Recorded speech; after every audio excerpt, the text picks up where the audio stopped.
एक छोटे से गांव में एक लड़की रहती थी जिसका नाम निशा था।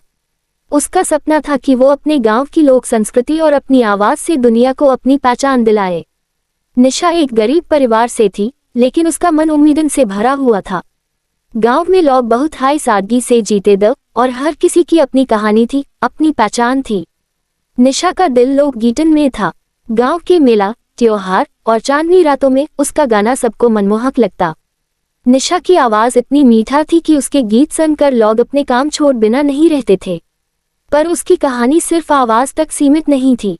गांव के लोग उससे बहुत प्यार करते थे, लेकिन उसका सपना था कि एक दिन वो शहर तक अपनी आवाज पहुंचा सके। लेकिन इस रास्ता में कई मुश्किलें थी। उसके पास किसी बड़े गुरु का गाइडेंस नहीं था और न ही उसके पास कोई ऐसे उपकरण थे जिससे वो अपनी आवाज को और बेहतर बना सके।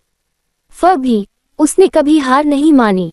एक दिन निशा ने सोचा कि अपने सपने को सच करने के लिए उसे अपनी आवाज का एक रिकॉर्ड बनाना होगा। उसने अपने पिताजी से कुछ पैसे लिए और गांव के पुराने स्टूडियो में अपना पहला गाना रिकॉर्ड किया। गाने का नाम था मेरी जमीन की खुशबू।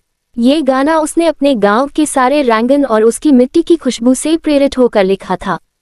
गाने में वो अपनी जीन जान से अपने गांव की यादों को गवाने वाली थी।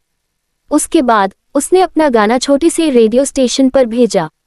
गांव में रेडियो सुनने वाले कई लोग थे और एक दिन उसका गाना वहां भी बज गया। पहली बार जब निशा ने अपने गाने को रेडियो पर सुना, उसका दिल एक अलग हाई दुनिया में था। गांव के लोग भी बहुत खुश हुए। धीरे धीरे निशा की आवाज को लोग शहर तक सुन लगे। उसका नाम सब जगह होने लगा।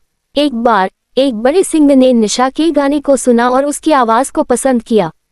उस सिंगर ने उसे अपने शो में बुलाया और वहां से निशा की कहानी ने नई ऊंचाइयों को छुआ। उसने अपने सपने को सच कर दिखाया और एक दिन निशा एक मशहूर देहाती सिंगर बन गई।